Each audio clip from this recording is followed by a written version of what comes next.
वो ठीक है। कल क्या हमको नहीं है, कल क्या हमको नहीं है।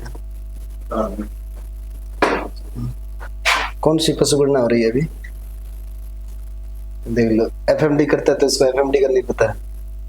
जो आप काम करते हो ना उसका आपको नॉलेज होना चाहिए। अभी एफएमडी का फेज कंप्लीट हुआ है जस्ट। और अभी पशु गणना कौन सी स्टार्ट, 21 में। 19 में कौन सी हुई, 2019 में 20 में हुई थी, और अभी 2024 में 21 में। अभी पेपर में आए तो ये मत बताना क्या वो 25 में चल 24 में स्टार्ट है, चाहे आंकड़ा कुछ भी नहीं होगा काम है, क्योंकि अभी दिसंबर के तो 21 दिन बाकी है वैसे, काम कुछ नहीं हुआ है, लेकिन वो 24 में ही मानी जाएगी वो।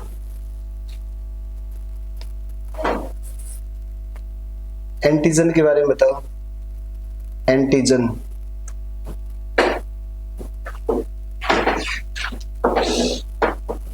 यहाँ जो क्लास होगी ना वो जैसे 6th क्लास में पढ़ते हैं ना वैसे होगी, तो आपको ऐसे नहीं सोचना कि यहाँ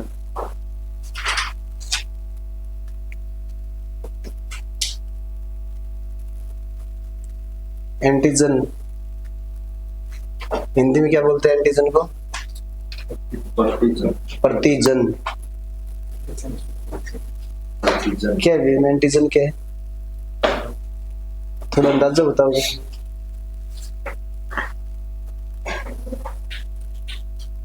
आप बताओ।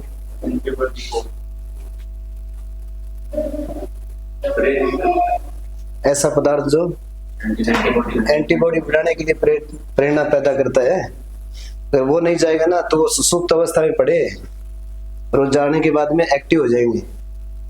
जैसे मैं कल आपको ऐसे एग्जांपल दे रहा था, जो शादी की बात करते हैं, डीजे बज रहे हैं, वहां पे लड़ाई झगड़ा होने की संभावना है। जब तक लड़ाई झगड़ा नहीं होता तब तक तो है ना, जो मतलब ऐसे बोलते ना, हाँ ये शादी में जो है ना मैन आदमी है क्या, अपना जिक्र चले नहीं भाई, तो चोड़ो पजामो या कोई न्यू जैकेट वगैरह पहन के न्यू साइड में न्यू खड़ा रहेगा न्यू। लेकिन जो एंटीजन आवे क्या होगा, हाथ नाके कर लेगा, एंटीजन नाके करेगा। एंटीजन मतलब जगह दारू दूरू पी के बीच में नाचा है, गाड़ी का आगे कूदे है, गाड़ी को शीशो सासो फोड़ने सोचे वे एंटीजन है। तो जी में आवाज में हाथ न्यू साइड में कौन रहे वे, क्या करेगा वे, एंटीजन ने पकड़ेगा वे। यही काम हमारा दवाई का है। जैसे एंटीजन एंट्री करेगा ना शरीर में, जैसे एंटीजन एंट्री करेगा तो एंटीबॉडी बनाने के लिए जो हमारा इम्यून सिस्टम है ना, जिसमें अंग आते हैं, कोशिकाएं आती है, प्रोटीन आता है। अंग में मैंने मज्जा बोला था, कोशिका में मैंने WBC बताया था, प्रोटीन वे प्रोटीन बताया था। वो सारे क्या करते हैं, उसको कहते हैं कि हाँ अब एंटीबॉडी बनाएंगे। वो एंटीबॉडी बनती है, उससे एंटीबॉडी बनेगी तो क्या हो, प्रतिरोधक क्षमता आएगी। हमारे शरीर में इम्यून सिस्टम डाउन होता है तभी तो एंटीबॉडी बनेगी ना, डाउन नहीं तो काम चल रहा है। सही खाना पीना है तो सही है, कोई दिक्कत नहीं, बीमार नहीं होगी। जैसे मैंने कल आपको बाइक का, गाड़ी का ऐसे एग्जांपल दिया था कि आप सफर कर रहे हो और घर जा रहे हो, कुछ पहना हुआ नहीं है तो भी सर्दी लग रही है। घर जाने के बाद में अगर आपको कोई कोल्ड वगैरह नहीं हुआ, कोई जुकाम खांसी सर्दी नहीं हुआ है, इसका मतलब आपकी इम्यूनिटी क्या है, ठीक है। और जाने के बाद में आपको सुबह तक घना हो, रात तो पड़ो लागे गए, बुखार चढ़ गई गए, सुबह ऐसी रिपोर्ट आती है ना। अगर सुबह ऐसी रिपोर्ट आती है तो आपकी इम्यूनिटी सिस्टम क्या थोड़ा डाउन है। फिर आपने एंटीजन लिया, सुबह उठते है ना, आपने बॉडी कैप्सूल सिरप वगैरह लिए, वो एंटीजन लिया है क्योंकि हमारा एंटीबॉडी जो सिस्टम है वो क्या हो गया था, बॉडी का डाउन हो गया था। वो लेने के बाद में वापस रिकवर हो गया, तब ठीक हो गया था। तो मैंने लिखा है तो 10-10, 15-15 लाइन है एंटीजन एंटीबॉडी में, लेकिन मैंने आपको थीम की बात करें, समरी की बात करें तो एक बस मोटी मोटी बात हो आपको पकड़नी है, उसमें से ऑप्शन आए तो वहां पे कैच करना है। कोई भी एक डेफिनेशन लिखी मिलेगी, आपको पहचानना कि यह डेफिनेशन किसकी है। डेफिनेशन मिलेगी और उसके बाद भी ऑप्शन में मिलेगा इम्यूनिटी लिखा हुआ, एक में मिलेगा एंटीजन, एक में मिलेगा एंटीबॉडी, तीनों मिलते जुलते से ना, तो आपको पहचान करनी है कि क्या है। एंटीजन होगा ना तो उसकी डेफिनेशन में एंटीबॉडी की नाम लाइन लिखी मिलेगी, और एंटीबॉडी की डेफिनेशन का आंसर आएगा तो एंटीजन मिलेगा ऊपर लिखा हुआ पक्का उसमें। एक्टिव और पैसिव इम्यूनिटी में क्या फर्क है, कल आप नहीं आए थे ना, आप तो आए थे नहीं, बताओ। एक्टिव तो स्वयं द्वारा, खुद द्वारा जो इम्यूनिटी तैयार होती है शरीर में, उसको क्या कहते हैं, सक्रिय या एक्टिव इम्यूनिटी कहते हैं। और पैसिव में किसी दूसरे से ले रहे हैं हमें, जैसे डॉक्टर के पास जाके इंजेक्शन लगवाया आपने, आपके शरीर की जो खुद की थी वो इम्यूनिटी क्या हो गई, डाउन हो गई है, खुद वाली कम हुई, इसलिए आपको बाहर से खरीदनी पड़ रही है, तो क्या होगी, वो पैसिव कहलाएगी, पैसिव, निष्क्रिय बोलते हैं हिंदी में। इसके बाद में दो नाम थे, मोर्बिडिटी और मोर्टेलिटी। भीम बताओ क्या डिफरेंस है? तो कल याद कौन करेंगे? और सारन थोड़ा पाड़ लगा तन समय कौन लगे? आपका क्या नाम है? अनीस। बताओ दोनों में डिफरेंस बताओ। यहाँ पे कल लिखा था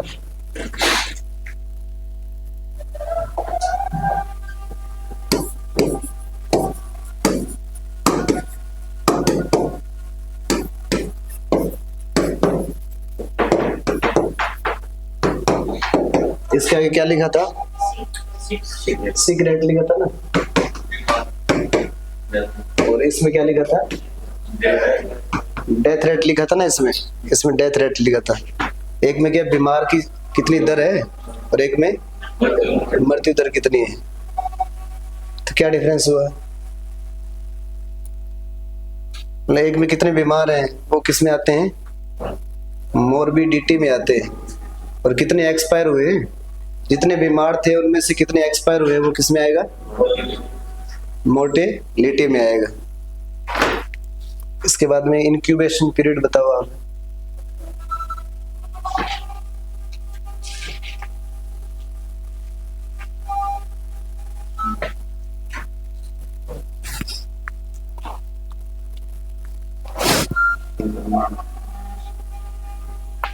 संक्रमण होने और लक्षण प्रकट होने का बीच का जो ड्यूरेशन है, डिफरेंस बिटवीन, संक्रमण को क्या बोलते हैं? इन्फेक्शन बोलते हैं। और लक्षण को सिम्टम बोलते हैं। सिम्टम और इन्फेक्शन के बीच का जो टाइम है वो क्या कहलाता है? इनक्यूबेशन। मैंने कोविड-19 का बताया था आपको, 2 से 14 दिन। डेंगू का कितना होता है?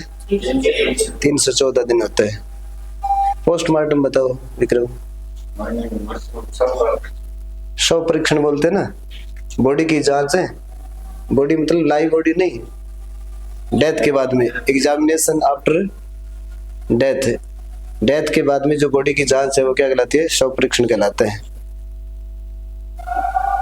अब बताओ क्या नाम है आपका? दिनेश।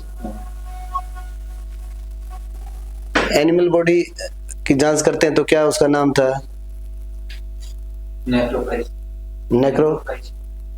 नेक्रोप्सी। ये हमारी बुक में नहीं है, ये बुक में नहीं है, एक्स्ट्रा लिखा है। NACROPSY है ना। नेक्रोप्सी तो किसमें है? आप जाते वक्त ना इसके वो पिक्चर ले लेना मेरे नोटबुक की, जो अब तक 8-9 पेज हो गए इसमें। और ऑटोप्सी कौन सा था? ह्यूमन वाली जांच करते हैं, उसका नाम क्या था? ऑटोप्सी था। तो सारा हुआ था।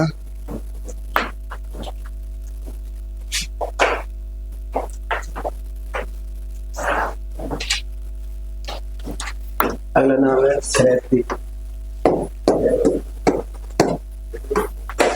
अगला नाम है नेक्स्ट आज के लिए थेरेपी। थेरेपी मतलब चिकित्सा बोलते हैं। थेरेपी हिंदी में नाम लिखा हुआ है चिकित्सा, आगे डैश डाल के लिखना बीमार नहीं, बीमारी का इलाज। बीमारी का इलाज।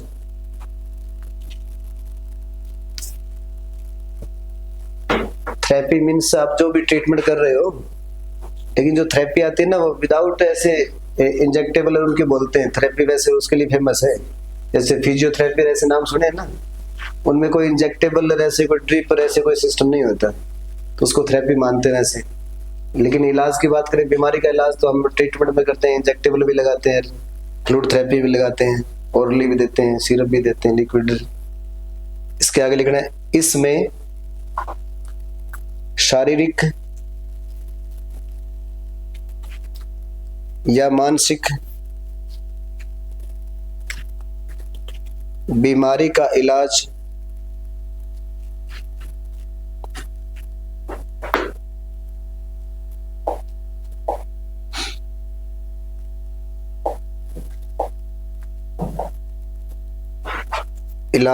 बिना दवाओं, बिना मेडिसिन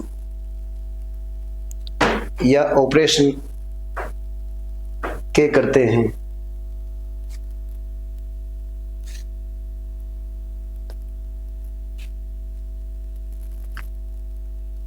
कोई मेंटली डिस्टर्ब हो जाता है, कोई फिजिकली कोई डिस्टर्ब हो जाता है, मतलब विदाउट आप जिसको एक्यूप्रेशर ऐसे नाम सुने ना, एक्यूप्रेशर, एक्यूपंक्चर, ऐसे वो यूनानी पत्तीर, आयुर्वेद पत्तीर जो आते हैं ना, वो थेरेपी बोलेंगे उसमें। कि कोई आप गर्म सिकताव कर रहे हो, कोई ठंडा सिकताव कर रहे हो विदाउट कोई ट्रीटमेंट के। अगली हेडिंग नाम है वैक्सीन। बहुत इंपॉर्टेंट नाम है वैक्सीन को हिंदी में ऐसे बोलेंगे टीका। वैक्सीन या टीका देखना है किसी बीमारी के विरुद्ध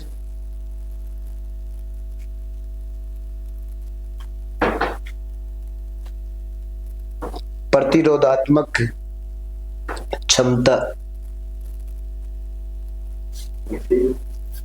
रोधात्मक आता है धा के बाद में, प्रतिरोधात्मक क्षमता यानी इम्यूनिटी या प्रतिरक्षा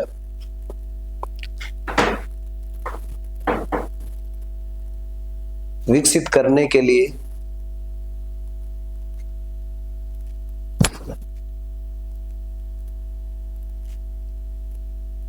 जो दवा खिलाई या पिलाई, जो दवा खिलाई या पिलाई या किसी अन्य रूप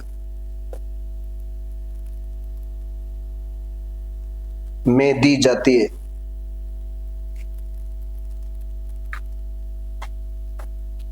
उसे टीका कहते हैं।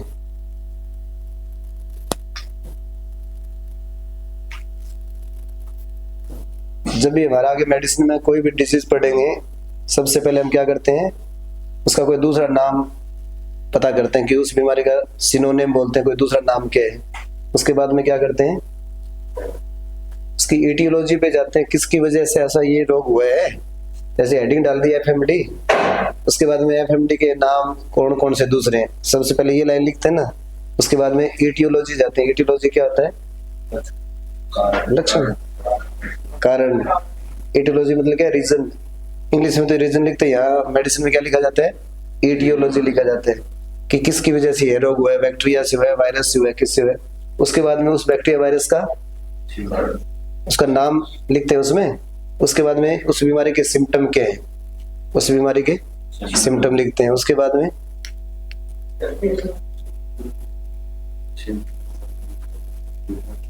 इसके बाद में डायग्नोसिस लिखा जाता है। लिखने का तरीका बता रहा हूँ, ये फॉर्मेट है ऐसे, पहले उसके दूसरे नाम आ गए, फिर एटियोलॉजी आ गया, फिर सिम्टम आ गया, फिर डायग्नोसिस करते हैं कि ऊपर जो अपने काम किया है, कोई नाम लिखा है, ये तो हमने खोज करके लिख दिया सीधा सीधा। किसी बीमारी का जैसे पता नहीं है तो वह सबसे पहले डायग्नोसिस ही होता है। और डायग्नोसिस के लिए मैंने पीछे आपको बताया है कि मेडिसिन की 2 ब्रांच है, एक ब्रांच में डायग्नोसिस होता है। तो डायग्नोसिस करने के लिए किसके पास जाते हैं, हिस्ट्री के पास जाते हैं। हिस्ट्री में ये चीज जो डायग्नोसिस से पहले लिखते हैं, सारा नाम किसमें आएगा। जैसे डायग्नोसिस में क्या करना पड़ेगा, सिम्टम पे जाना पड़ेगा, उसकी एटियोलॉजी क्या थी, सबसे हमने कोई कंक्लूजन निकाला है, समरी निकाली है कि ये डायग्नोसिस निकला है ऊपर वाली बात से, वो डायग्नोसिस होगा, पता लगा लिया है। उसके बाद में फिर ट्रीटमेंट होता है। यहाँ तक जो काम होता है, कौन सी मेडिसिन है वो, क्लिनिकल वेटरनरी मेडिसिन, उसका नाम क्या है, क्लिनिकल वेटरनरी मेडिसिन है। इतना हो गया। उसके बाद में अगला नाम क्या होता है, फिर रोकथाम होता है ना, कंट्रोल, नियंत्रण, रोकथाम, उपाय, ऐसे लिखते हैं ना। उपाय क्या है, रोकथाम क्या है, नियंत्रण क्या है, कंट्रोल क्या है, सारा एक ही बात है सारा कुछ। तो उसमें जो होता है वो ये होता है जो अभी हेडिंग डाल रखी, क्या होता है उसमें, वैक्सीनेशन होता है। ट्रीटमेंट, साफ सफाई और टीकाकरण, 2 ही नाम आते हैं वहां पे। कोई भी बीमारी की रोकथाम करनी है, उसके लिए क्या उपाय करना चाहिए, तो साफ सफाई जो मैनेजमेंट है ना, एलपीएम आएगा और क्या आएगा, टीकाकरण आएगा। तो ये टीकाकरण की बात थी उसके लिए। तो कौन सी मेडिसिन थी वो? प्रिवेंटिव है, उसमें क्या नाम है? प्रिवेंटिव है। तो ये जो लिखा है यहाँ पे, कोई बीमारी के विरुद्ध आप एंटीबॉडी तैयार कर रहे हो, प्रतिरोधक क्षमता तैयार कर रहे हो, उसके लिए जो दवाई दे रहे हो, खिला रहे हो, अन्य रूप से दे रहे हो, वो क्या कहलाती है? वैक्सीन कहलाती है। अन्य रूप में क्या होगा यहाँ पे? अन्य रूप का मतलब क्या है यार? बहुत ही मैंने नॉर्मल हिंदी लिख रखी है, तो भी बताओ यहाँ पे अन्य रूप। खिला दिया, पिला दिया, उसके अलावा और भी हो सकता है ना, IM हो सकता है, सबकट हो सकता है। 99% वैक्सीन किस रूट से दी जाती है? बहुत ही सिंपल, बहुत इंपॉर्टेंट क्वेश्चन है ये, कि जो भी वैक्सीन कर रहे हो किस रूट से देनी चाहिए हो? सबकट। सबकट की हिंदी क्या है? हाँ, आप पेपर वाले दिन हिंदी मीडियम से हो ना, तो इंग्लिश की तरफ देख कर नहीं हो, इसलिए याद करना थोड़ा जरूरी है बीच बीच में। चमड़ी लिखा को नहीं आगे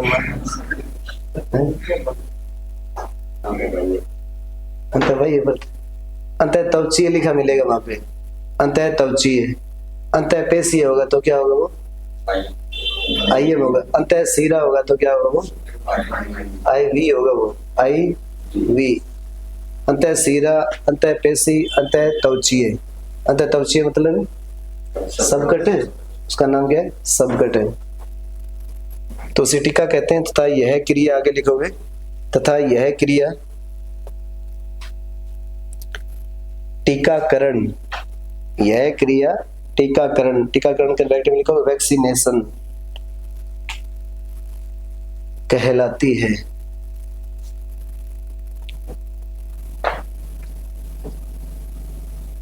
टीका वाली जो क्रिया है, रिदम जो है, वो जो काम कर रहे हैं, वही क्या कहलाती है? वैक्सीनेशन कहलाती है। अर्थात आगे इसी में लिखना है, जीवित या मरे हुए, जीवित या मरे हुए कीटाणु का ऐसा रूप जो किसी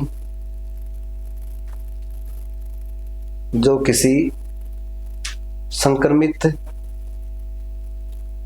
बीमारी से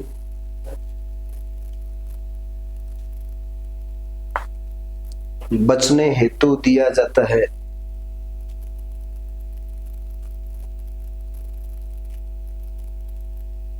एक ही बात को अलग अलग तरीके से लिखा। ये भी कल मैंने बताया था कि वैक्सीन के 2 डिजाइन होते हैं, एक तो लाइव वैक्सीन होती है, एक क्या होती है? किल्ड वैक्सीन होती है। इसमें जो कीटाणु है ना, एक में लाइव लिए जाते हैं, एक में किल्ड लिए जाते हैं। अभी जो हमारी सप्लाई में यहाँ चल रही थी थोड़े दिन पहले ब्रुसेल्ला, वो क्या लाइव वैक्सीन है वो, तो उसका फैलने का बहुत चांस है। खुद करने वाले के लिए क्या जेनेटिक कैरेक्टर आ जाते हैं ना उससे। जेनेटिक का मतलब क्या है? जेनेटिक है पशु सिम्टम।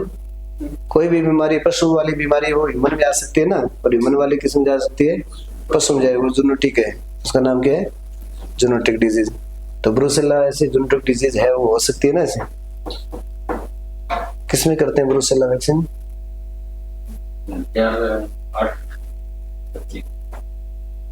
किस में करते हैं फिर? ये 4 से 8 महीने की, 4 से 8 महीने में करते हैं, लेकिन मेल में फीमेल में? आंसर फीमेल करना है।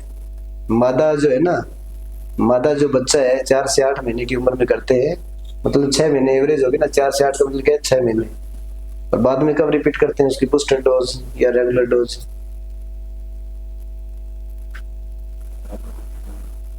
ये एडवांस में जो मैं पूछ रहा हूँ, वो तो आपका पीछे का नॉलेज के हिसाब से पता लग जाए कि आपको कितना का भी याद है।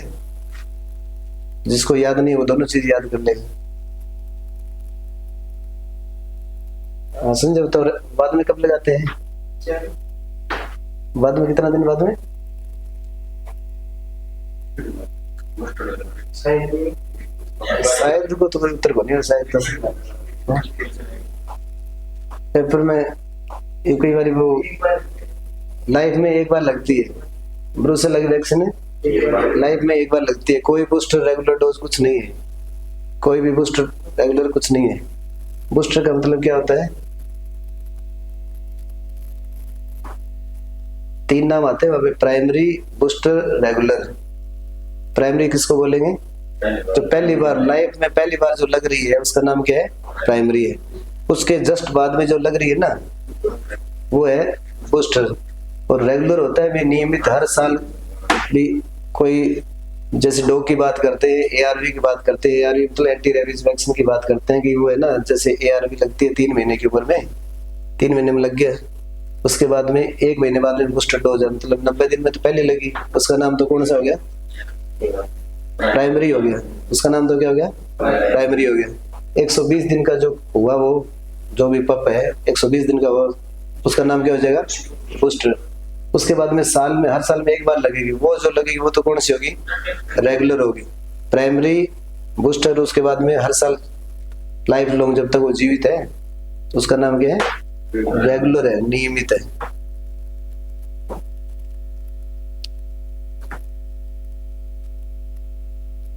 बचने हेतु दिया जाता है, यहाँ तक लिख दिया ना। इसी में आगे अगली लाइन में लिखना है टीका, दोबारा से टीका ऐसे हेडिंग डाल दोगे, एक एक लाइन में और उनकी बातें लिखी हैं। अर्थात टीका किसी बीमारी से लड़ने के लिए दी जाने वाली दवा होती है।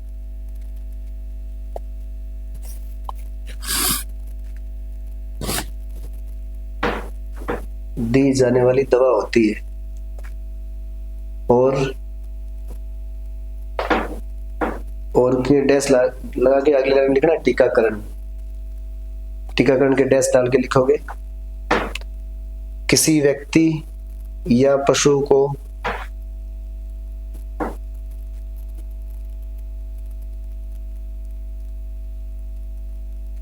टीका देने की प्रक्रिया है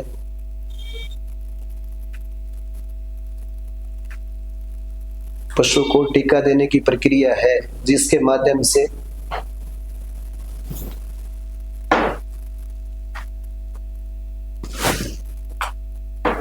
माध्यम से किसी व्यक्ति या पशु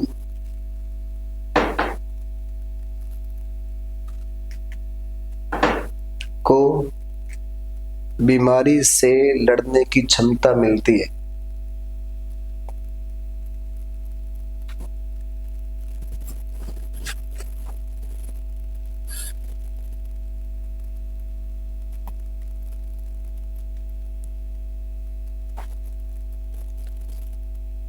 ये था टीका, टीकाकरण। इसके बाद में नेक्स्ट हेडिंग डालनी है बैक्टीरिया।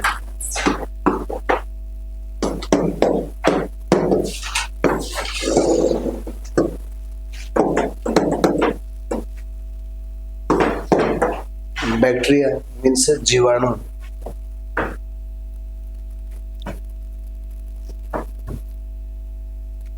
बैक्टीरिया, वायरस, इसके बाद में कौन सा नाम आता है, प्रोटोजोआ। उसके बाद में बीच में पैरासाइट आता है। बैक्टीरिया, वायरस से पैरासाइट। पैरासाइट और प्रोटोजोआ अलग अलग है, सेम चीज है, अलग अलग है, सेम है, हैं? अलग अलग है मतलब बड़ा कौन है, जैसे हम लिखते हैं ना आगे बीमारियों का क्लासिफिकेशन लिखेंगे मेडिसिन में, वहां पे लिखेंगे सभी छूत के रोग संक्रामक होते हैं, ऐसे कोई लाइन लिखते हैं ना, सभी छूत के रोग संक्रामक होते हैं लेकिन सारे संक्रामक रोग छूत के रोग नहीं होते, ऐसी कोई लाइन लिखते हैं। ऐसे इनमें से बड़ा कौन है, मतलब बाप कौन है, बेटा कौन है इनमें से?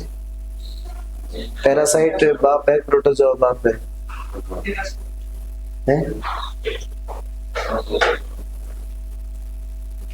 जैसे संक्रामक में तो सारे नाम आएंगे, बैक्टीरिया, वायरस, फंगस, ऐसे सारे नाम आएंगे। संक्रामक की बात करूं तो अभी उनमें बड़ा छोटा कैसे याद करते हैं, संक्रामक लिखा, बैक्टीरिया, वायरस, फंगस सब कुछ आएगा।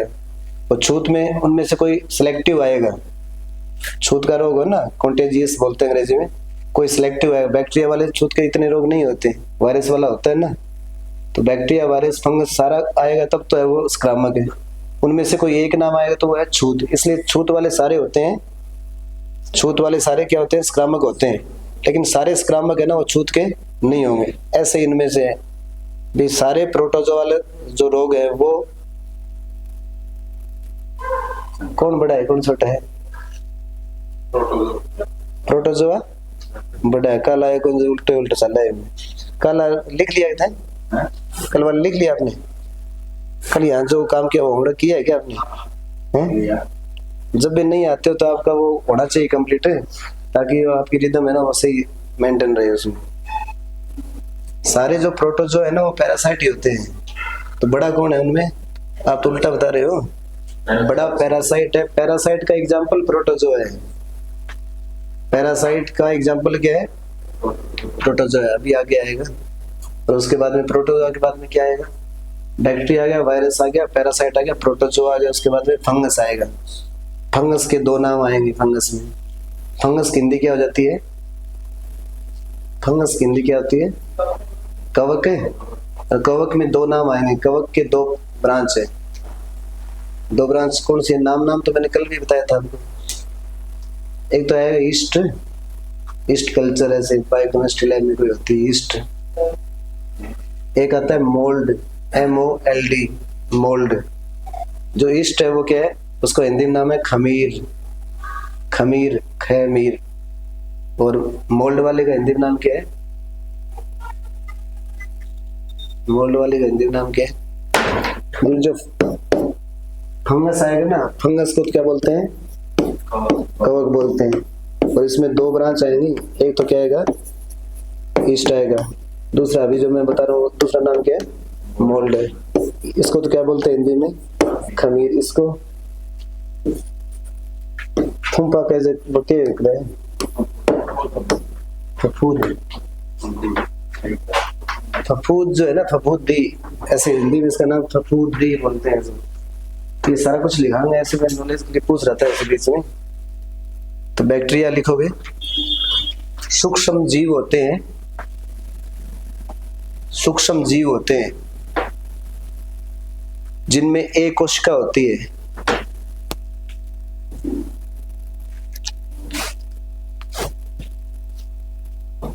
मतलब दोनों को जोड़ते हैं तो क्या एक कोशिकीय सूक्ष्म जीव, ऐसे लिख सकते हैं ना। यहाँ मैंने है ना ऐसे हिंदी को फैला फैला के लिखवा रखा है इसमें, ताकि आपको है ना कैसे भी पढ़ लो तो समझ में आ जाए। एक कोशिकीय सूक्ष्म जीव, इतनी की समरी होगी ना। इसी के आगे लिखो पृथ्वी पर पाए जाने वाले,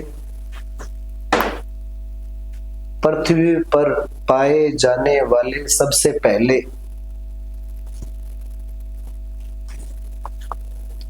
जीवों में से एक है। पृथ्वी पर पाए जाने वाले सबसे पहले जीवों में से एक है। आगे लिखो ये लाखों की संख्या में हर वातावरण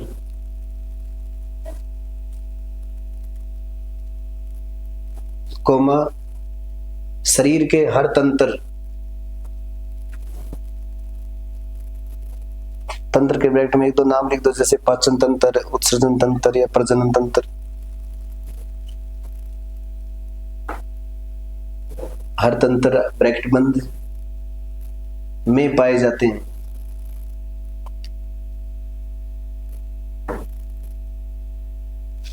इसी में आगे ये तेजी से प्रजनन करते हैं। इनका मल्टीप्लिकेशन बहुत खतरनाक है। ये तेजी से प्रजनन करते हैं। ज्यादातर बैक्टीरिया, अभी जो लाइन लिख रहे हैं ना ये पशु परीक्षण में आएंगे। ज्यादातर बैक्टीरिया हानिकारक नहीं होते हैं।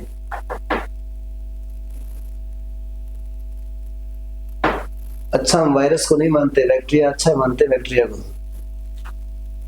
हानिकारक नहीं होते। ज्यादातर का मतलब क्या है? सारे तो अच्छे नहीं होते, सारे खराब भी को नहीं है, सारा अच्छा भी को नहीं है। लेकिन वायरस लगभग सारा के खराब ही है। ज्यादातर बैक्टीरिया हानिकारक नहीं होते हैं। ये भोजन को पचाने में मदद करते हैं। दही वाला आया था पशु परीक्षण में, याद होता आपको? दही वाला। ये भोजन को पचाने में मदद करते हैं। इसी में आगे शरीर पर आक्रमण करने वाले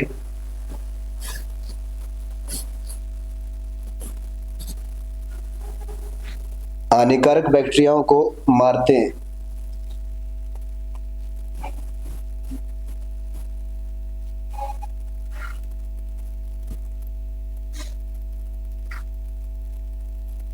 हानिकारक बैक्टीरियाओं को मारते हैं मतलब जो अच्छा है वो खराब को मार देगा, अच्छा है वो खराब को खत्म कर देगा। तो इससे मिलते जुलते एक दो डेफिनेशन कौन सी है? बैक्टीरिया कहाँ घुस गया, उसने क्या कर दिया, एक दो कोई नाम कोई। हम बोलते हैं पशु है ना, अब तो राम नाम से होना रहा, पशु पूरा होना रही है, वो कौन सी कंडीशन होती है, क्या बोलते हैं उसको? सेप्टिसीमिया, ब्लड में चला गया वो, सेप्टिसीमिया हो गया। सेप्टिसीमिया के बाद में शॉक कंडीशन आती है, ये आघात होने वाला है। अब देसी भाषा में कहते हैं हार्ट, तो हार्ट दूर पड़ गयो, हार्ट नहीं बोलते, हार्ट फेल हो गए, हार्ट बोला, हार्ट तो आप हड्डी बोला, लेकिन ज्यादातर सुनने में ऐसे आता है कि हार्ट फेल हो गए, हार्ट उठ नहीं, हार्ट फेल हो गए। तो वो सेप्टिसीमिया कंडीशन है। सेप्टिसीमिया में इतने ज्यादा ग्रोथ करते हैं बैक्टीरिया ब्लड के अंदर, जैसे हमारी शुगर होती है ना, शुगर क्या है, कैसे होती है शुगर? Insulin hormone. शुगर के भी दो प्रकार हैं, डायबिटीज मेलिटस, इंसिपिडस, इस दोनों में ना, एक में तो ग्लूकोज लेवल हाई होता है, एक में ग्लूकोज लेवल में कोई चेंज नहीं होता। कौन सी घातक होती है? ये सारा कुछ मैंने लिख रखा है नोट्स में, अभी आगे लिखाएंगे। जो मेलिटस होती है ना, उसमें ग्लूकोज लेवल क्या हो जाता है? हाई हो जाता है। वैसे ग्लूकोज लेवल हमें चाहिए बॉडी के लिए, नहीं तो हम बोलते हैं नेगेटिव एनर्जी बैलेंस, ऐसा नाम आता है। तो ग्लूकोज लेवल हाई कैसे हो जाता है? रक्त में ग्लूकोज लेवल हाई हो जाता है, बाकी शरीर में कम हो जाता है। इंसुलिन जो हार्मोन है ना, इंसुलिन हार्मोन कहाँ से आता है? कौन सा ऑर्गन है? हाँ बताओ, आप बताओ कौन सा अंग है उससे जो इंसुलिन रिलीज होता है? पैनक्रियाज है, उसका नाम क्या है? अग्नाशय। अग्नाशय की, अग्नाशय में, अग्नाशय तो हेडिंग होगी, अग्नाशय में कहा? अग्नाशय में लैंगरहिंस द्वीप, और उसमें कहा? बीटा कोशिका, अल्फा बीटा पाएंगी। सारा याद करना पड़ेगा, काम चले कौन नहीं। ये तो क्या है? पैनक्रियाज है। पैनक्रियाज में कहा जाएंगे? लैंगरहिंस दीपिकाएं के पास जाएंगे, और उसके पास क्या मिलेगी? बीटा कोशिका मिलेगी, वो इंसुलिन देगी। पैनक्रियाज, लैंगरहिंस द्वीप, बीटा कोशिका, इंसुलिन, वो देना कम कर देगा। मतलब पैनक्रियाज में गड़बड़ हो गई है, पैनक्रियाज में गड़बड़ हो गई तो इंसुलिन नहीं मिलेगा, इंसुलिन नहीं मिलेगा तो इंसुलिन का रोल क्या है वो पता होना चाहिए। जो ब्लड की रक्त प्रवाह बोलते ना, रक्त का जो गति है, उसमें वहां पे वो जम जाएगा, ग्लूकोज जम जाएगा, क्योंकि इंसुलिन फैलाता है। रक्त कोशिकाओं से ग्लूकोज को लेके कहाँ बुलाता है? बॉडी में किस किस को कहाँ चाहिए? जो कोई ये अपने होते हैं, सिख होते हैं ना, वहाँ गुरुद्वारा में ऐसे वो लगाते हैं, लंगर लगाते हैं, आ जाओ कर लेना है, आ जाओ कर लेना है, खा लो कर, जो भी है। ऐसे क्या करता है ये जो रक्त वाला होता है ना, वो सारी बॉडी को देता है, कहने ग्लूकोज ये ले जाओ ले जाओ ले जाओ, लेकिन ये काम इंसुलिन करता है, वो है ही नहीं शरीर में, इसलिए बॉडी में ग्लूकोज नहीं होगी। और वो ग्लूकोज कहाँ ज्यादा होगी? सिर्फ आरबीसी डब्ल्यूबीसी है ना, वहां पे ज्यादा हो गई है, बॉडी में तो क्या हो गई है? कम हो गई है। एक तो भूख लगे फिर बार बार है। शुगर में आपसे पूछे भूख क्यों लगती है, कि जो बाकी ऑर्गन है ना, पंग तो ग्लूकोज बची को नहीं है, जटे कम चाहिए, बटे क्या हो गई है? ज्यादा हो गई है। जो रक्त प्रवाह वहां तो क्या हो गया? ग्लूकोज है ज्यादा हो गई, बॉडी में कम हो गई है। और इंसुलिन का काम है वहां से लेके सबको देना, वो है नहीं, इसलिए बाहर से इंसुलिन का इंजेक्शन लगाते हैं, टेबलेट लेते हैं, फिर वो थोड़ा एक्टिव मोड, वही एंटीजन वाली बात है, एंटीजन वो एंटीबॉडी बनाएगा, वही एक कर लेते हैं। हाँ थोड़ा सा रिलैक्स लगे तो चक्कर चक्कर को नहीं आएगा, अंधेरी आने लग जाएगा, क्योंकि ग्लूकोज लेवल क्या हो गया? डाउन हो गया, नेगेटिव एनर्जी बैलेंस में चले गए, हम सो गए ऐसे, चक्कर आ जाएगा, जी मिचलाना, उल्टी, सारा सिम्टम आ जाएगा। एक ग्लूकोज लेवल डाउन हो तो वो सुकून लग जाए, एकदम बॉडी वेट बहुत डाउन हो जाता है उसमें, शुगर में बॉडी वेट है बहुत ही कम हो जाता है अचानक से। तो ये नाम लिखेंगे, सेप्टिसीमिया। सर लिखा दिया नहीं तो बैक्टीरियल लिखा दिया।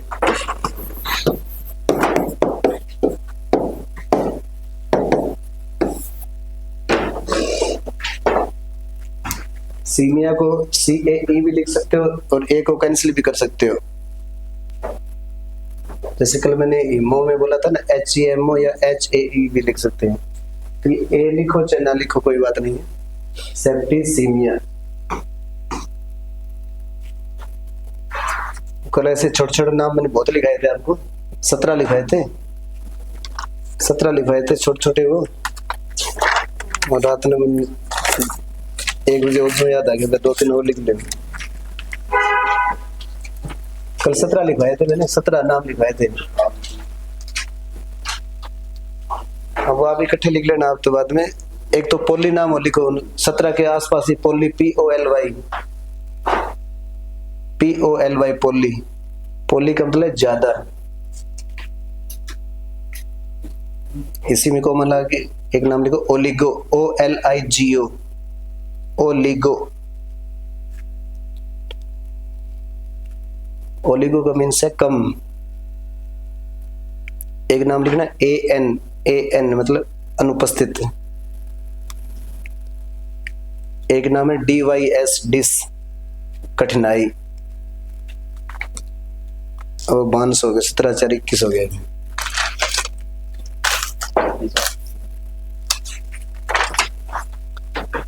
सेप्टिसीमिया में लिखोगे, सेप्टिसीमिया एक गंभीर रक्त संक्रमण है, एक गंभीर रक्त संक्रमण है।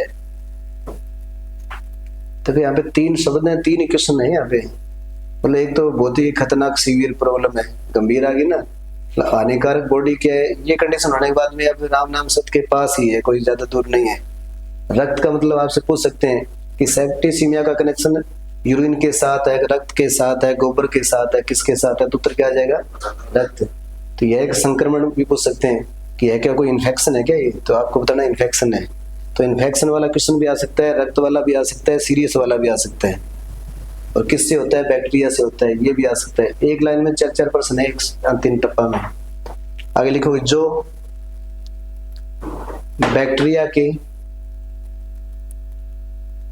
बैक्टीरिया के रक्त प्रवाह है में प्रवेश करने से होता है।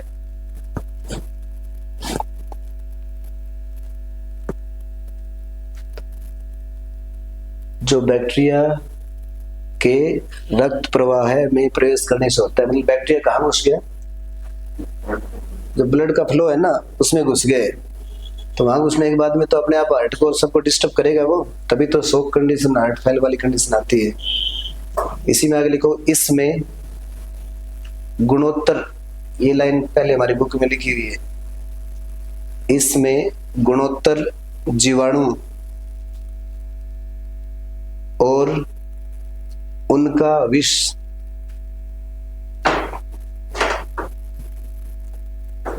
रक्त में उपस्थित होता है।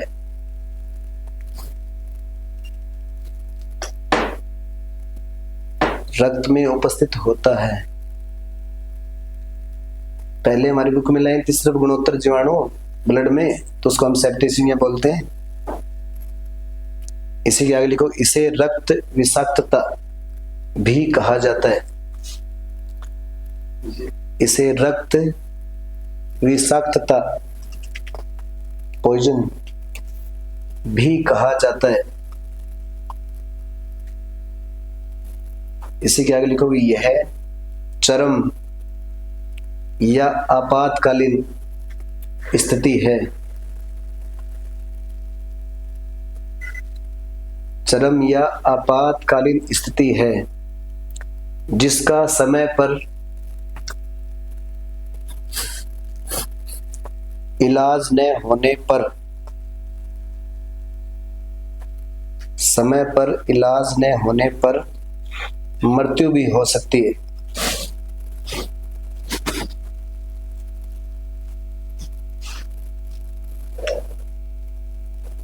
तो एक ही बात को घुमा फिरा के ना ऐसे बड़ी बना दिया। अब ये पूरा पढ़ोगे ना तो आपको याद होना थोड़ा क्या हो जाएगा, इजी हो जाएगा। सिर्फ हम एक शब्द याद करते हैं ना तो वो भूलने के चांस रहते हैं। गुणोत्तर मल्टीप्लिकेशन है, उससे पॉइजन होता है जिसके कारण उसको रक्त विषाक्तता कहते हैं। पॉइजन हो गया, रक्त विषाक्तता हो गई, अगर टाइम पर इलाज नहीं करें तो इससे मृत्यु भी हो सकती है। सेप्टिसीमिया, रक्त विषाक्तता। अगली हेडिंग डालोगे बैक्टीरिया।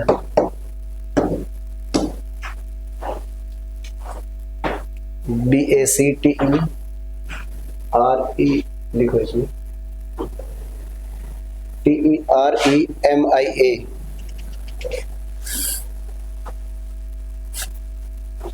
इसके नाम से तो क्लियर पता लग रहा है कि ब्लड में क्या है, ये ईमिया, इसलिए मैंने यहाँ पे ई किया है, वैसे आई भी कर सकते हो।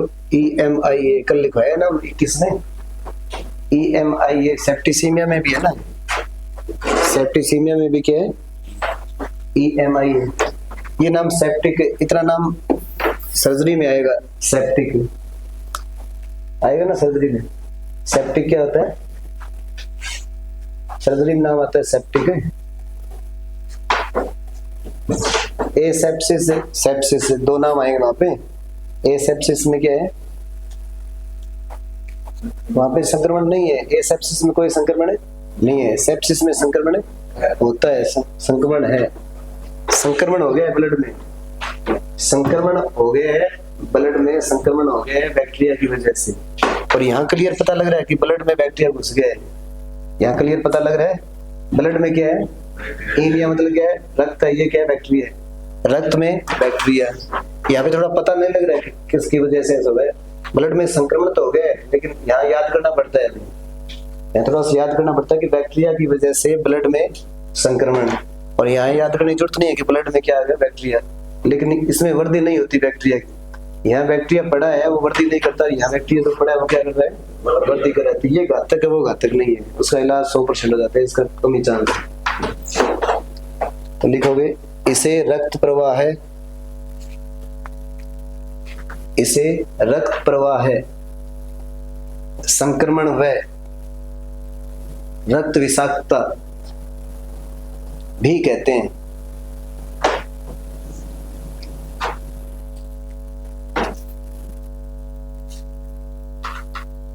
तो रक्त विषाक्तता तो वहां पे भी नाम था, लेकिन इसमें जो पहले वाला नाम लिखा ना रक्त प्रवाह है संक्रमण, वो इसमें, इसी में आगे लिखो इसमें रक्त में बैक्टीरिया की मौजूदगी होती है,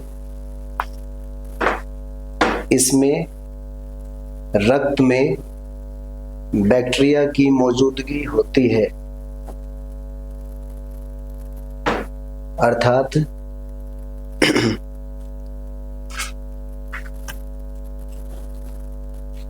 जीवाणु का रक्त में उपस्थित होना।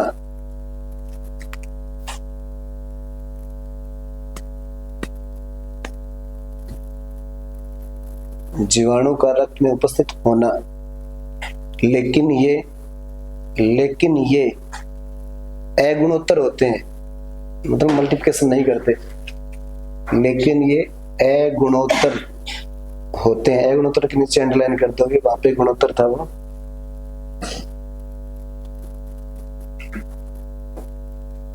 इसी में आगे एक लाइन हो रहा है, त्वचा में घाव या संक्रमण, त्वचा में घाव या संक्रमण से बैक्टीरिया हो सकता है।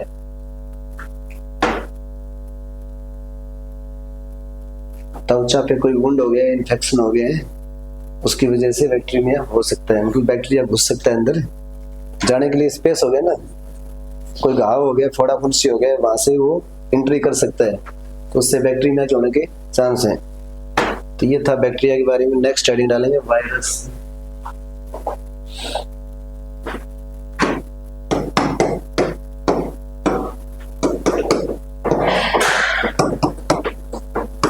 विषाणु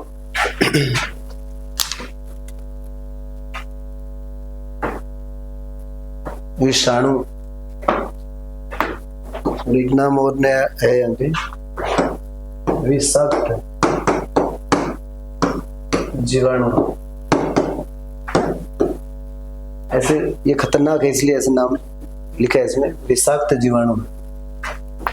है तो वायरस ही, लेकिन उसका भी बाप है ये, मतलब विषाक्त जीवाणु किसको बोल सकते हैं आप? जीवाणु तो हम जीवाणु बोल लेंगे, आपसे कोई सीधा ऐसे टर्म पूछ ले कि विषाक्त जीवाणु किसको बोलेंगे, तो उत्तर क्या आएगा? वायरस आएगा। लिखेंगे अति सूक्ष्म जीव होते हैं, अति सूक्ष्म जीव होते हैं। तो दिमाग में ऐसे रिफ्रेश साथ साथ करना, वहां पे लिखा था सूक्ष्म जीव, ये क्या है? अति सूक्ष्म है, मतलब बहुत ही, वो भी छोटा है लेकिन ये उससे भी छोटा है, जिन्हें सूक्ष्मदर्शी मतलब माइक्रोस्कोप से भी नहीं देख सकते।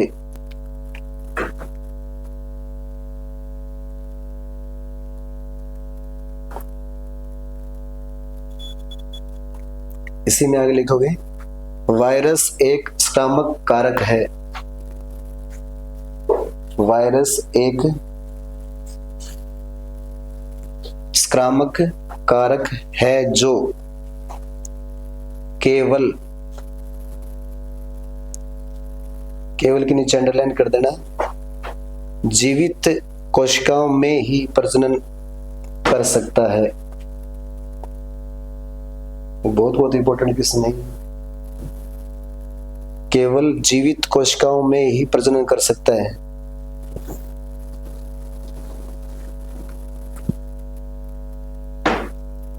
खतरनाक लड़ाई हो जाए, जैसे रामायण महाभारत की बात करते हैं, अभिमन्यु बहुत बढ़िया था, तो भी उसको वो कहते हैं ना, उसके लिए कोई क्लू ढूंढते हैं ना कि किसको इसको काबू करना है, कैसे मारना है उसको। तो वायरस को मारने का सबसे सिंपल तरीका क्या हुआ फिर? खतरनाक है ना ये। बैक्टीरिया ना बहुत है, लेकिन बैक्टीरिया खत्म को नहीं ताड़ों से। वायरस खतरनाक है तो ही ताड़ो खत्म कर सको। क्यों? बैक्टीरिया तो सब जगह मिलता है, वहां लिखा है, याद रखना पीछे देखो, वहां पे लिखा है हर वातावरण, लिखा है ना, याद है कि हर वातावरण, हर तंत्र, तो सारी जगह है वो। बाहर न देख लो, कोई लाइव चीज नहीं है, यहाँ पे भी बैक्टीरिया मिल जाएंगे यहाँ पे आपको, लेकिन वायरस को बाहर निकालते क्या जाओ, दम तोड़ जाओ, मरी जाओ। और बैक्टीरिया तोड़ो से मरेगा, बाहर ना हो तो भी कौन मरेगा। तो वायरस को मारने का इजी तरीका कौन सा हो गया? लाइव जो चीज है उससे आप आउट कर दो उसको, उससे बाहर करते हुए क्या हो जाएगा, वो एक्सपायर हो जाएगा, डेड हो जाएगा। तो केवल ये जीवित कोशिका पे मिलता है, कहने का मतलब वहीं पर ये अपना प्रजनन कर सकता है। इसी के आगे लिखना है वायरस में डीएनए या आरएनए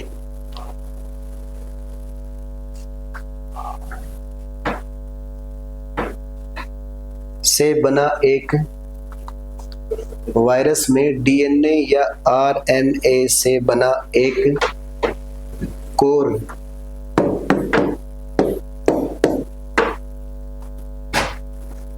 छोटी क्लास में कभी साइंस में पढ़ा तो वहां पे आप वायरस की स्ट्रक्चर देख लेना, उसके ऐसे ना सट कुछ ऐसे नजर आएगा आपको।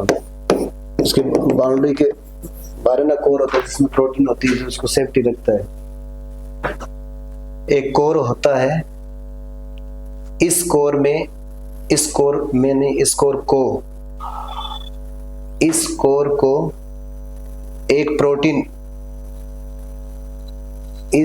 को एक प्रोटीन कोट लिखना है, कोट।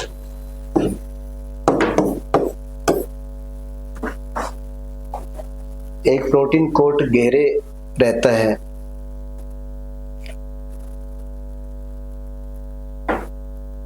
तो सेफ्टी मार्जिन की बात कर रहे हैं यहाँ पे। उसकी जो अंदर की जो कोशिका है, सूक्ष्म जीव है, उसके चारों तरफ पहले तो क्या होती है, बाउंड्री, इसको क्या बोलते हैं, कोर। और कोर की सेफ्टी के लिए प्रोटीन की क्या होती है, ऊपर आवरण होता है, कोट बोलते हैं उसको। इसी में आगे लिखो वायरस शरीर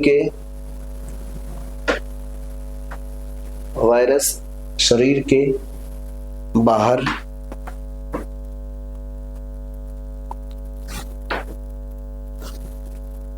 तो मर्त समान, अभी हम यही बात कर रहे थे, वायरस शरीर के बाहर तो मर्त समान, लेकिन शरीर के अंदर जीवित हो जाते हैं। अंदर जीवित हो जाते हैं।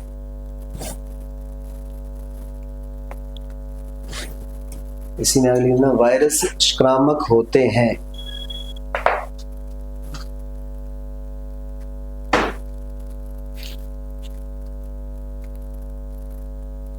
जैसे इनको अनुकूल मौसम मिलेगा ना, अनुकूल एनवायरनमेंट मिलेगा, क्या हो जाएंगे, लाइव हो जाते हैं। जैसे हम ब्रुसेला एंथ्रेक्स की बात करते हैं, पोस्टमार्टम नहीं करना चाहिए, वहां पे बैक्टीरिया उसका बहुत खतरनाक बैक्टीरिया है, तो भी खतरनाक है, पोस्टमार्टम नहीं करते ना, एंथ्रेक्स एक कोई बीमारी है जिसका पोस्टमार्टम नहीं किया जाता, क्योंकि इसके जो स्पोर होते हैं, बीजाणु होते हैं, बहुत ही क्या खतरनाक है वो, कितना गर्म मौसम हो तो भी वहां पे खत्म नहीं होते। तो ये वायरस था। नेक्स्ट हेडिंग डालेंगे पैरासाइट।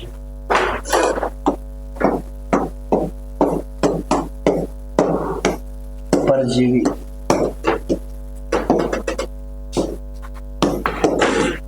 ये किस्म भी अभी पशु परीक्षण में आया था, किलनी टिक्स। पैरासाइट या परजीवी, नाम से आप नजर आ रही ना, अपना जीवन यापन दूसरे के ऊपर करता है, अपना जो जीवन यापन है दूसरे पे करता है। इसकी बहुत ब्रांच, बहुत इसके क्लासिफिकेशन प्रकार होते हैं। आगे इसमें लिखें कोई ऐसा जीव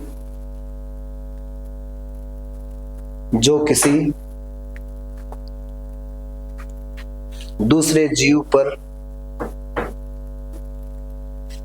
आश्रित रहता है।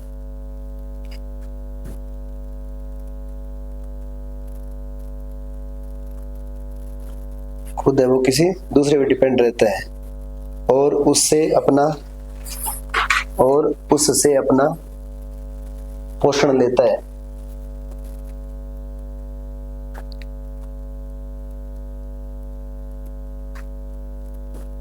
एग्जाम्पल लिखेंगे इसमें, उदाहरण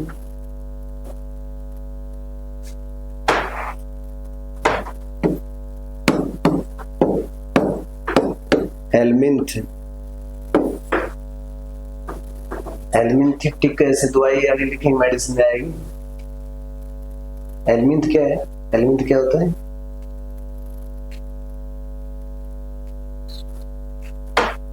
क्या होगा? अपन तो नहीं कहते परजीवी हो गया, अंत परजीवी हो गया, बाह्य परजीवी। गाँव वाला कोई दवाई लेने आता है उसमें, वो सीधे कहता है पेट कीड़ा दवाई दोगे, ऐसे बोलता है वो। तो उसको ये नहीं पता कि एक्टोपैरासाइट है कि एंडोपैरासाइट है, वो तो ऐसे कुछ नहीं बोलता ना। हम परजीवी के आगे दो प्रकार करते हैं कि बाह्य परजीवी, आंतरिक परजीवी। बाह्य हमारे जू, लाइस, चिंचड़, टिक्स, किलनी सारा कुछ आ गया उसमें। आंतरिक परजीवी में क्या है? जो पेट के कीड़े बोलते हैं। तो एल्मिंथिक मतलब कीड़ों वाली दवाई। कीड़े लिखेंगे, ब्रैकेट में लिखोगे कीड़े। एल्मिंथिक के ब्रैकेट में लिखना कीड़े, ब्रैकेट बंद, कोमा आर्थ्रोपोड, ये दूसरा ग्रुप है।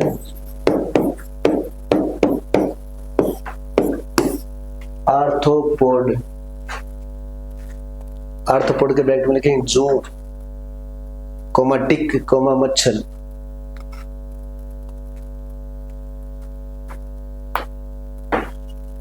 तो पशु परीक्षण की बात करें वहां तक तो हम इतना याद करते हैं कि अंतः परजीवी, बाह्य परजीवी। अब यहाँ देख लो, आर्थ्रोपोड मीन्स कौन सा हो गया?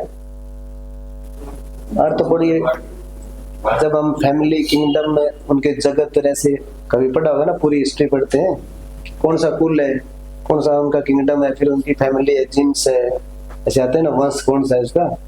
तो आर्थ्रोपोड परिवार के आर्थ्रोपोड में कौन से आते हैं? एक्टोपैरासाइट आते हैं। और अंतर परजीवी वाले कौन सा है? जो कीड़े का जो नाम लिखा वो क्या है? ये अंतर, ये कौन सा है? बाह्य है। ब्रैकेट बंद। वे प्रोटोजोआ, वे प्रोटोजोआ। अब देख लो प्रोटोजोआ किस में आ गया? तीन नाम लिख दिए मैंने यहाँ पे अभी।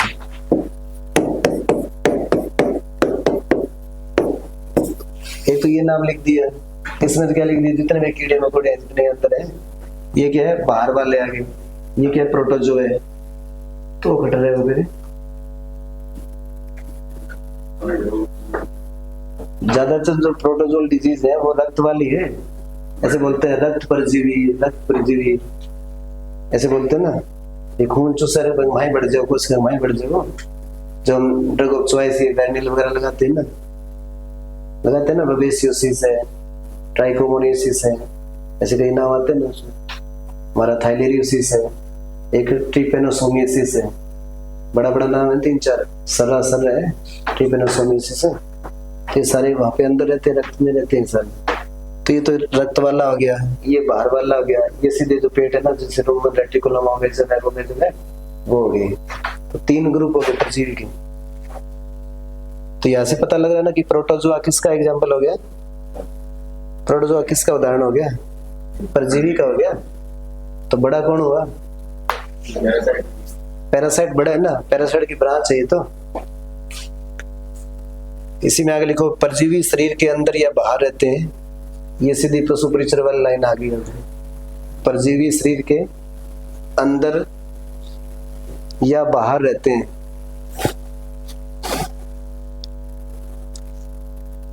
इसी में आगे लिखना है परजीवी संक्रमण से बुखार, कोमा पेट दर्द,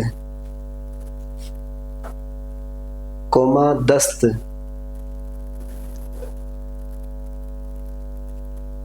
कोमा मितली,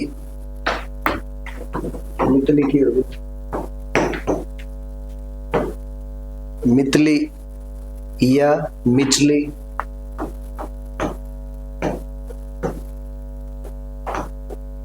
मितली या मिचली या उल्टी मतलब वोमिशन, एक ही बात है तीनों, जी मिचलाना आदि,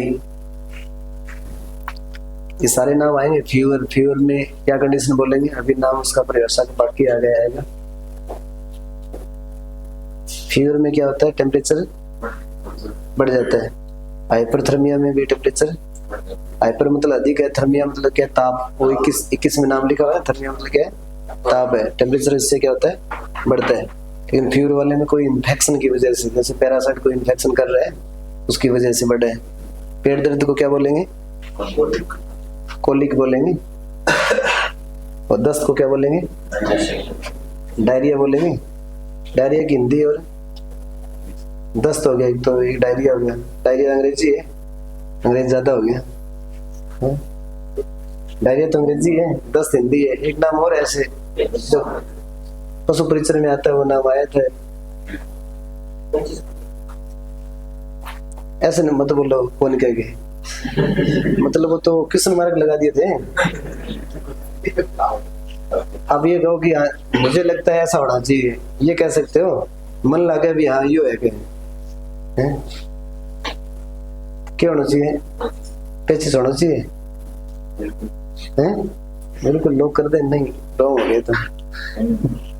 अतिसार, उसका नाम क्या है, अतिसार। और पेचिस है डिसेंट्री, गड़बड़ हो जाएगी नहीं तो। इतने फेमस नाम है, यही दिखते हैं, अंग्रेजी वाले की तरफ देखते नहीं। अतिसार है तो वो तो क्या है, दस्त है। और पेचिस है वो क्या है, कल आएगी डेफिनेशन। पेचिस है वो क्या है, डिसेंट्री है। अतिसार में भी दस्त है, पेचिस में भी दस्त है, लेकिन इसमें खूनी दस्त है। पेचिस में खूनी दस्त है और अतिसार में सिंपल दस्त है। तो ये एग्जांपल हो गया। ये पैरासाइट। नेक्स्ट स्टडी डालना प्रोटोजोआ।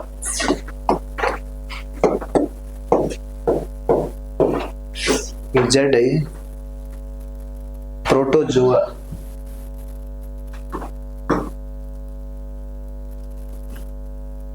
इसमें लिखेंगे एक कोशिकीय परजीवी, एक कोशिकीय परजीवी, कोमा सूक्ष्म,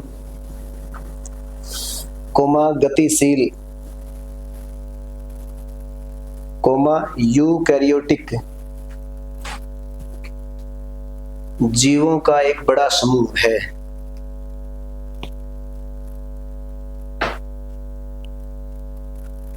तो चार बातें आ गई एक साथ यहाँ पे।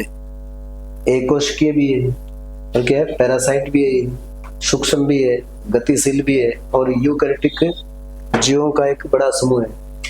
ये हम पढ़ेंगे ना, वहाँ पे एनाटॉमी में नाम आएगा प्रोकैरियोटिक, यूकैरियोटिक। प्रो मीन्स वहाँ पे वो विकसित कोशिका नहीं है, यूकैरियोटिक में क्या होता है, विकसित कोशिका होती है। हमारे वाले में कौन सी है, हमारे में कोई कोशिका है, वो कौन सी कोशिका है, विकसित है। विकसित का मतलब वो ऐसे कंट्री के हिसाब से मत मान लेना कि हम तो विकासशील में आते हैं। व्यापा तो क्या, अपना देश तो क्या विकासशील, आप विकसित कौन था, अपनी कोशिका विकसित कौन नहीं। न्यू के चाहे कंगाल हो चाहे खावा तो बढ़िया है। तो हम तो क्या है, खुद तो क्या है, विकसित है, लेकिन हमारा कंट्री है वो विकसित है नहीं है। तो हमारे अंदर जो कोशिका है वो विकसित कोशिका है, उसका नाम क्या है, यूकैरियोटिक है। मतलब हम किस प्राणी श्रेणी में आते हैं, यूकैरियोटिक में आते हैं। तो यूकैरियोटिक, इसके बाद में आगे लिखना है ये अपना भोजन ये अपना भोजन दूसरे जीवों के कार्बनिक पदार्थों से बनाते हैं।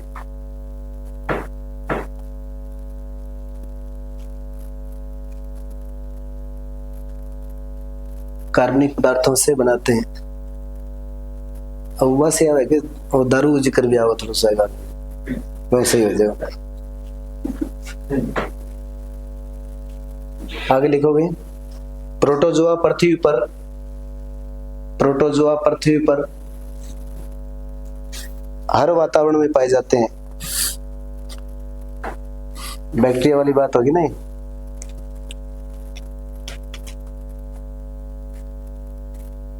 ये इसी में आगे ये कई जीवों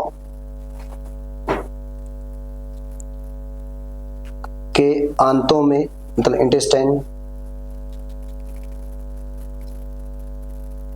कोमा कुछ परजीवी के रूप में रहते हैं।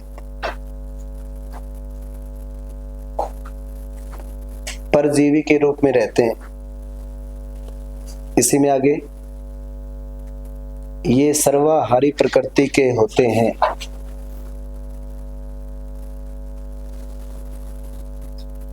सर्वाहारी प्रकृति के होते हैं।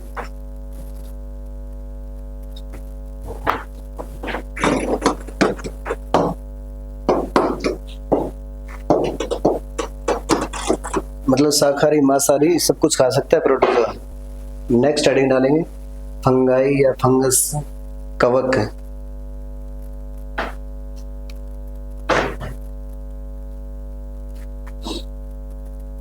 इसी में आगे लिखना है फंगस या कवक।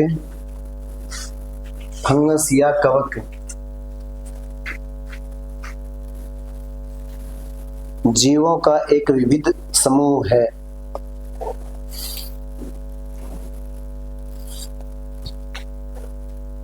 जीवों का एक विविध समूह है।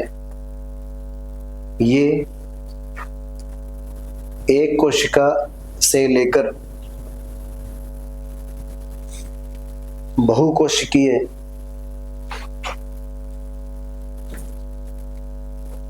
यूकैरियोटिक समूह के जीव हैं। अब देखो अब तक तो एक कोशिका का जिक्र हो रहा था, ये लास्ट में आया, लेकिन ये सब का बाप ही हो गया नहीं। यहाँ पे क्या लिख दिया हमने, एक कोशिका से लेकर बहुकोशिकीय यूकैरियोटिक समूह के जीव हैं। ये इसलिए ऐसे लिखवा रहा हूं मैं क्योंकि जब भी हम कोई थ्योरी पढ़ते हैं ना, तो जब भी ये बैक्टीरिया वायरस का नाम आता है तो आपको थोड़ा सा उसके बारे में पूरा पता होना चाहिए। ये ऐसे नाम है 5-6 ऐसे नाम है जो बार बार हर सब्जेक्ट में आएंगे बार बार ही। इसी में आगे लिखना है कवक में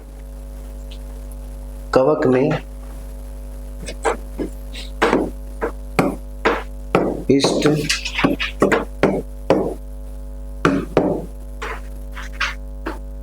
व मोल्ड।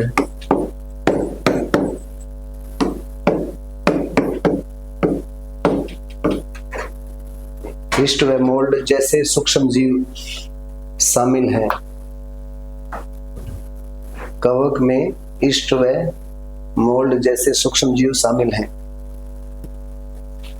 इसमें मशरूम, एक तीसरा नाम है मशरूम भी शामिल है।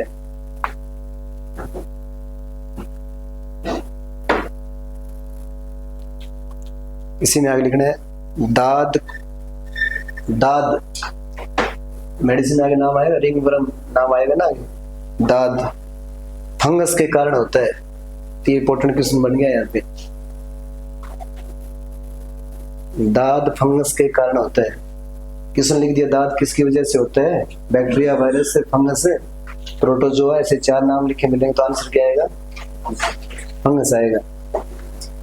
के कारण होता है, जो कैरोटीन खाता है। कैरोटीन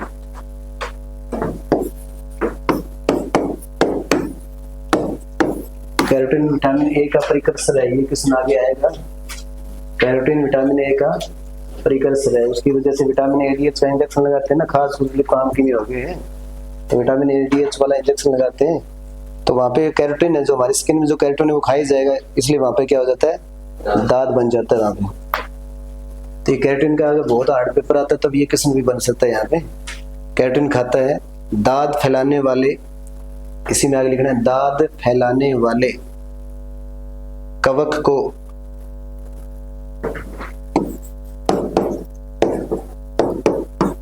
माइक्रोस्पोरम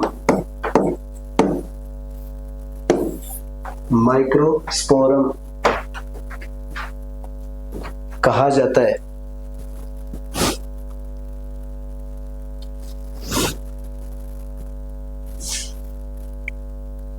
अब हेडिंग डालोगे ईस्ट, इसका जो एग्जाम्पल है, अगली हेडिंग डालोगे ईस्ट।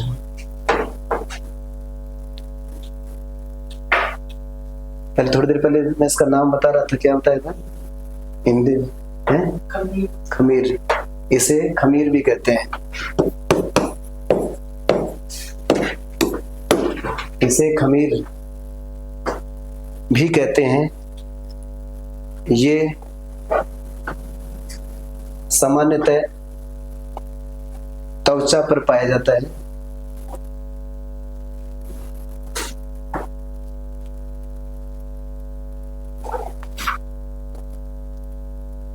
ईस्ट शर्करा युक्त कार्बनिक पदार्थों में पाया जाता है। इसी के आगे और लिखना है ईस्ट शर्करा युक्त कार्बनिक पदार्थों में पाया जाता है।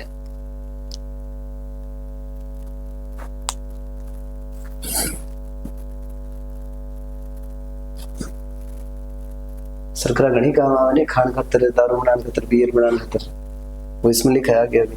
ये एक कोशिकीय जीव है, ये एक कोशिकीय जीव है जो किण्वन के जरिए, जहां फर्मेंटेशन होता है, जो फैक्ट्रियां होती है ना अल्कोहल वाली, वहां पे ऐसे स्मेल आती है, लगी फर्मेंटेशन होता है वहां। ये किण्वन के जरिए शर्करा व स्टार्च को कार्बन डाइऑक्साइड CO2 और अल्कोहल में बदलता है।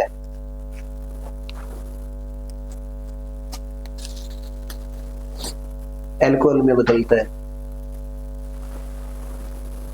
खमीर का उपयोग, इसी में आगे, खमीर का उपयोग ब्रेड, बियर, वाइन, दारू को लिखा, देखो वाइन लिखे, bread comma beer comma wine बनाने में किया जाता है।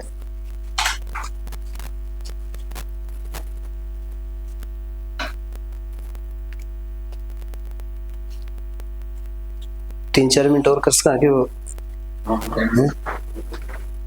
5:09 होगी। अगली हेडिंग लिखो मोल्ड, ये खत्म कर देते हैं जल्दी से।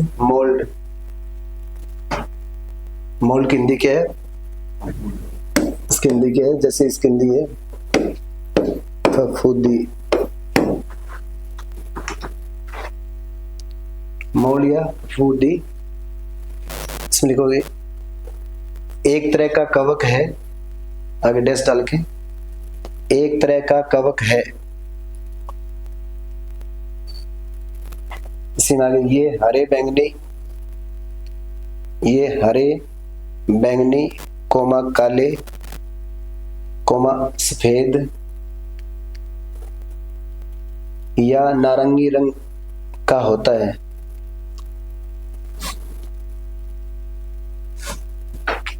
ये कहीं पर भी पाया जा सकता है।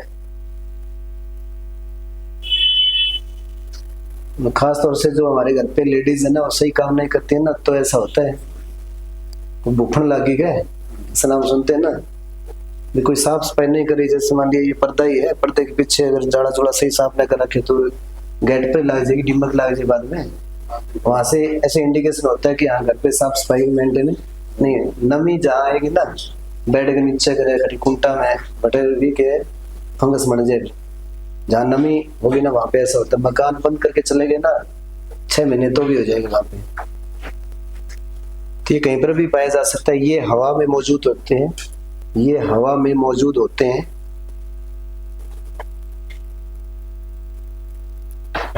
ये हल्के प्रकृति के बीजाणुओं के माध्यम से प्रजनन करते हैं। हल्के प्रकृति के बीजाणुओं के माध्यम से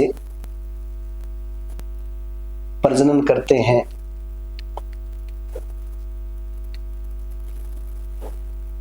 इसी में आगे ये विशेषकर नम स्थानों, अभी हम यही बात कर रहे थे जहां पे नमी है, विशेषकर नम स्थानों में अधिक वृद्धि करते हैं।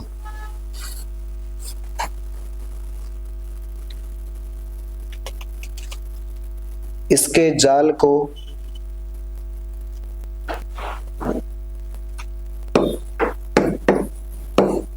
माइसीलियम, इसके जाल को माइसीलियम कहा जाता है। माइसीलियम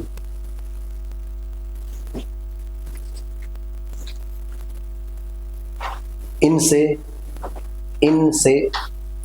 प्रतिजैविक,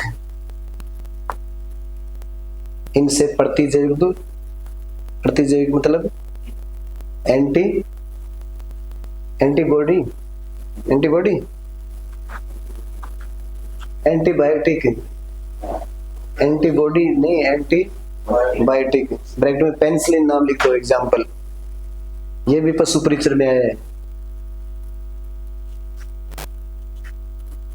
इनसे प्रतिजैविक ब्रैकेट में पेनिसिलिन फ्लेमिंग आया ना पशु परीक्षण में। ऐसी कोई क्लास अब तक हमारी नहीं जिसमें मैंने ये नहीं बताया कि पशु परीक्षण में नहीं आया है। अब देख लो आप कितनी चीजें आती हैं। इनसे प्रतिजैविक ब्रैकेट में पेनिसिलिन ब्रैकेट बंद औषधियां बनती हैं। अब देखो गुण खराब है फफूद, तो भी इससे क्या है, एंटीबॉडी मतलब एंटी जैविक एंटीबायोटिक औषधियां तैयार की जाती है। पेनिसिलिन है और भी एंटीबायोटिक है। बस इतना ही है, और कल कर लेंगे फिर आगे। बस मिल जाएगी था नहीं? हाँ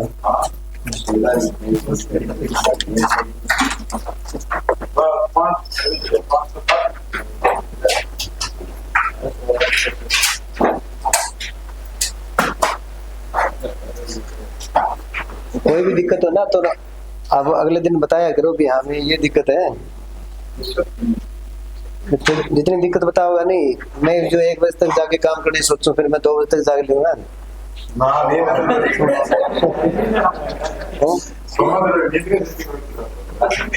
नहीं मतलब मन अच्छो लागो थे, मतलब बताओगा नहीं जो मन लागो भी आके तैयारी करे जो देखिए पूछे है रोज की थैली लिख के चल गया, मतलब बहुत अच्छा बन लगा। हाँ